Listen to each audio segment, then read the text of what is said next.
Bonjour et bienvenue sur le tutoriel pour le Loving Cube Engine sur Surface RT.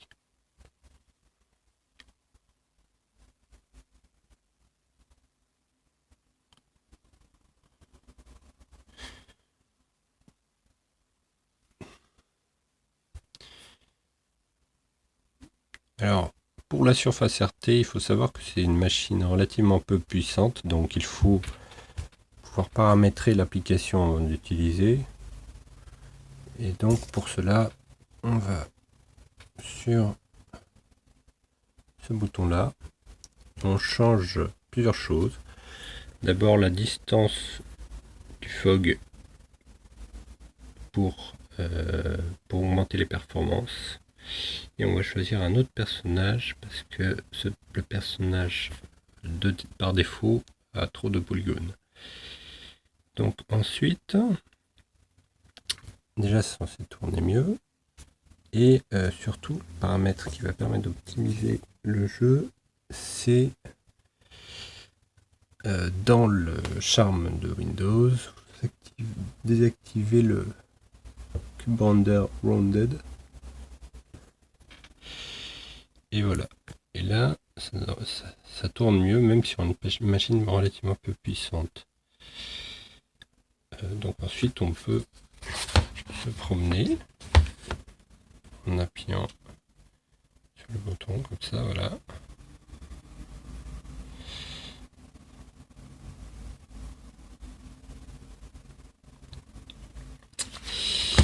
Et en appuyant sur ce bouton-là pour sauter.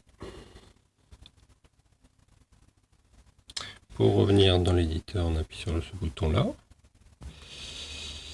Et maintenant, je vais vous présenter comment est-ce qu'on fait pour modifier le décor. Alors déjà, on peut choisir un autre terrain ici. Voilà, par exemple. Et on va pouvoir créer, par exemple, un cube.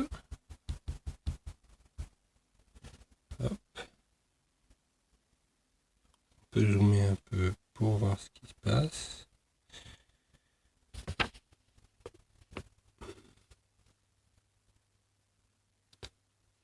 Voilà.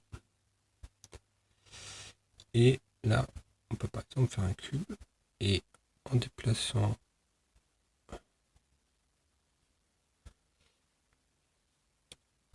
en appuyant sur ce bouton là, on déplace le curseur qui permet de sélectionner une zone du monde. Et là par exemple on a sélectionné donc un parallélépipède rectangle et on appuie sur le bouton cube pour finaliser et hop, le cube apparaît. Et donc on a rajouté quelque chose et les ombres portées sont rajoutées automatiquement. Je vais recommencer en essayant de faire cette fois-ci un arbre. Donc je vais sélectionner la texture de bois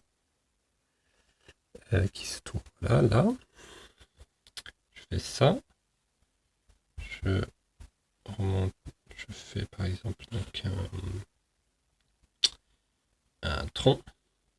J'appuie de nouveau là et ça fait le tronc, voilà. Et maintenant, je remonte un peu. Je vais me positionner au centre. Je vais faire une sphère en fait. Et je vais me positionner au centre de la sphère ici, voilà. Et donc là, pour faire une sphère, il faut appuyer sur ce bouton-là. Voilà, et donc là, la sphère apparaît. Alors on peut la faire grandir un peu, voilà. Hop, hop. Ou là, on va faire rapetisser un peu. Donc là, elle est à la bonne taille. Un peu petite, on va dire. Ah oui, sauf que évidemment, la sphère grandit dans la direction. Voilà. Et donc là, c'est bon. On rappuie de nouveau sur le bouton et hop, voilà. Alors c'est très imprécis mon truc, mais vous avez saisi l'idée. On peut même de toute façon faire une deuxième sphère pour homogénéiser le tout, puisque les sphères peuvent être les unes dans les autres, c'est pas gênant. Hop. Oups. Et hop. Et voilà. voilà, j'ai rajouté quelques éléments.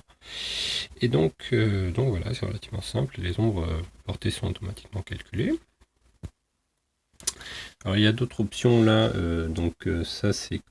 Ça permet de faire une couper, copier, coller, mais il faut faire des sélections d'abord. Là par exemple, on peut couper. Hop, j'ai retiré, j'ai fait un trou dans le truc. Et je vais pouvoir le coller ailleurs, par exemple. Pouf, voilà. Là, j'ai collé ailleurs. Et aussi, il faut savoir qu'il y a là cette texture-là qui va vous permettre tout simplement de, plutôt que créer un cube, et bien supprimer du contenu. Par exemple, si je fais une sphère, c'est plus simple, eh bien je fais une grosse sphère, et puis là, tout ce qui est sélectionné dans la sphère, pouf, va disparaître. Et on peut faire la même chose pour un parallélépipède d'un rectangle. Hop, hop, évidemment, là je rentre dans le sol, c'est étrange, mais voilà. Et là, pouf, j'ai fait un trou dans le sol qui se voit pas forcément, mais oui, là il se voit un peu. Voilà.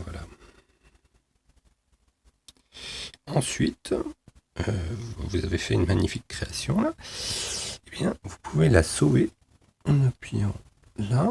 Là, c'est le menu de sauvegarde. Et là, ça va permettre de sauver, par exemple. Voilà, là, c'est sauvé. Et alors, par contre, il faut bien faire attention à ne pas appuyer sur le bouton.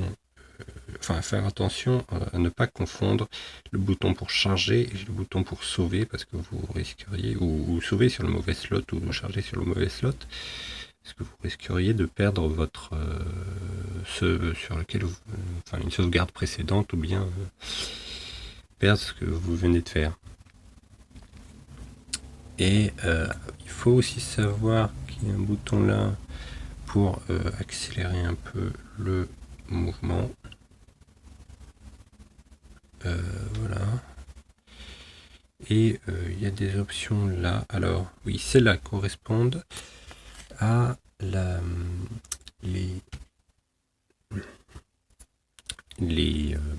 îles flottantes. Alors les îles flottantes, c'est quelque chose de super cool que je vais vous présenter là.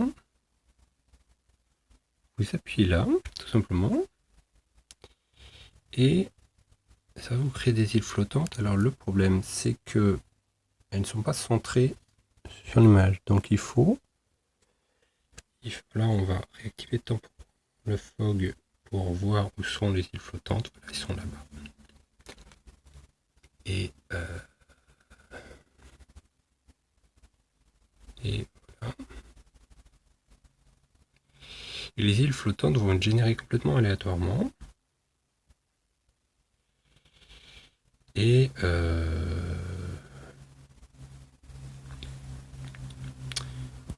on peut régler là-dedans le nombre de cubes pour des îles flottantes. Par exemple, si on met 50, alors 0 ça ne va pas être très utile, mais si on met 50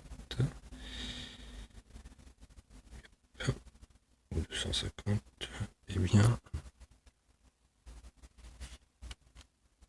ça va pas générer le même nombre, bref. Et ça va, évidemment, ça va le générer ailleurs. Là, 250, il y en a plus, par exemple. Et donc ça fait quelque chose de plus spectaculaire.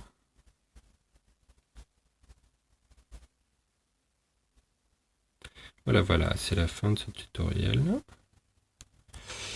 Je vais faire une autre sauvegarde. Pouf, voilà.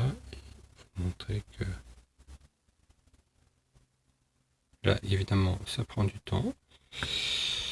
Oui, voilà. Et puis on peut charger, évidemment, recharger le monde précédent.